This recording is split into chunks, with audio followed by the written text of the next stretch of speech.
The village of Nkoko, with its serene landscape and tightly knit community, had always been a place of peace for Kofi and Kwame. Their friendship, like the towering baobab tree they often sat beneath, seemed unshakable. But lately, Kofi had noticed a change in Kwame. The warmth that had defined their friendship was being replaced by something colder, distant. Kofi had always admired Kwame's charm, his wit, and the ease with which he moved through life. He admired him so much that over the years, admiration turned into something deeper, something Kofi had kept hidden for fear of ruining their bond. One evening, as the sun dipped low behind the thatched roofs of the village, Kofi finally decided to ask Kwame about the distance between them. "You've been distant," Kofi said, glancing at Kwame, who sat beside him, eyes fixed on his phone. Kwame shrugged, still staring at his screen. "It's nothing, just work. Busy with the farm, family stuff, you know?" Kofi nodded, but something in Kwame's casual tone made him uneasy. Why wasn't Kwame telling him everything? They had always shared everything, but now a wall was forming between them, and Kofi could feel it growing with each passing day. Days later, Kofi was walking through the village when he spotted Kwame at the cafe. Kwame wasn't alone. A woman sat across from him, laughing as they chatted. Kofi stopped in his tracks, hiding behind a stall as he watched them. Kwame had told him he was too busy to meet up that day, but here he was, smiling and laughing with the stranger. "Who is she?" Kofi wondered, feeling a knot of jealousy tighten in his chest. He watched as Kwame leaned closer to the woman, the two of them oblivious to Kofi's presence. Kofi didn't confront him then. He wasn't ready. Instead, he turned away, his mind racing with thoughts of who this woman was and why Kwame had kept her a secret. That evening, Kofi went to Kwame's house. The air between them was different now, charged with unspoken tension. Kwame sat on the porch, sipping a drink, the picture of calm. "I saw you at the cafe today," Kofi said quietly. "Thought you said you were busy." Kwame's face flickered with surprise before he recovered, a light laugh escaping his lips. "Oh, that? Just an old friend. We were catching up. No big deal." Kofi studied Kwame's face, searching for cracks in the facade, but Kwame remained unbothered. Was it really nothing, or was Kwame hiding more than Kofi had realized?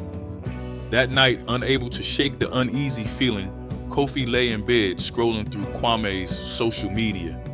It was then that he found it, a second Instagram account, one he had never seen before.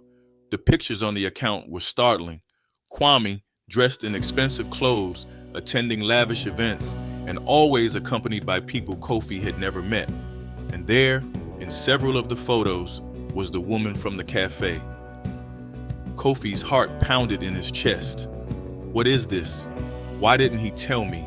His mind buzzed with questions, but more than anything, he felt hurt. Hurt that Kwame had hidden this part of his life from him. Hurt that someone else was sharing moments with Kwame, moments that used to belong to them. Over the next few days, Kofi watched Kwame more closely than ever. Every time Kwame made an excuse, Kofi's frustration grew. He began to see the cracks in Kwame's stories, the hurried explanations, the vague references to work, the missed calls. Something was wrong, and Kofi needed to know what it was. One evening, Kofi followed Kwame. He trailed him through the village, staying far enough behind to avoid being noticed. Kwame walked with purpose, leaving the familiar paths of the village and heading toward the neighboring town. As Kofi followed, the streets grew darker, quieter. Kwame eventually arrived at a large gated compound. Kofi hid in the shadows, watching as Kwame approached the guards at the gate and gave a name that Kofi had never heard before. Why is he using a fake name? Kofi's mind raced, trying to piece together what was happening. He stayed hidden as Kwame entered the compound, slipping inside with ease.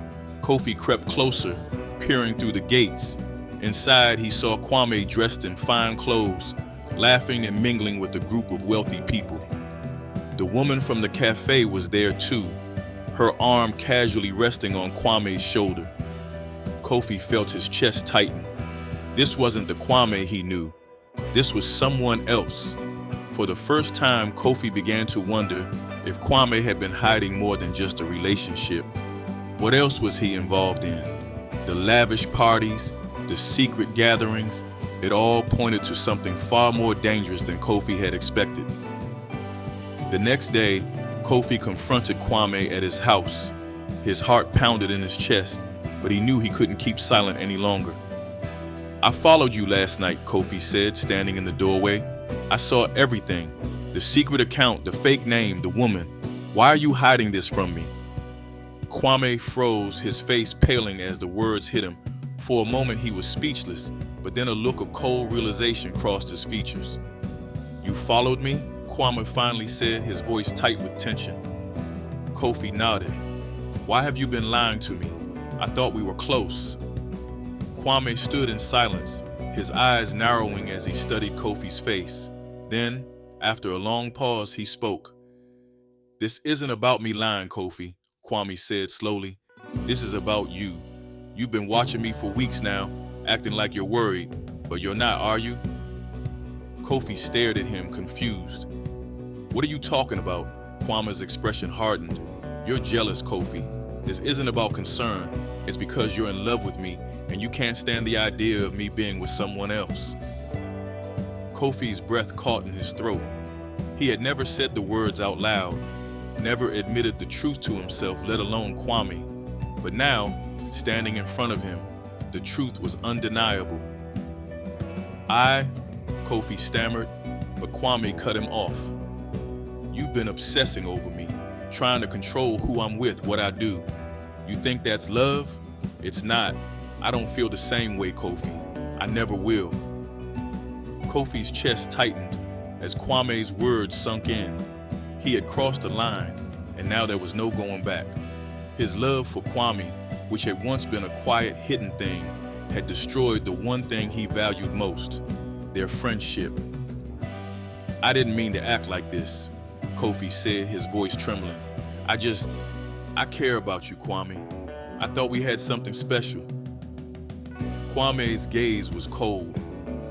"We're friends, Kofi. We're friends. But you crossed the line, and now I can't trust you anymore."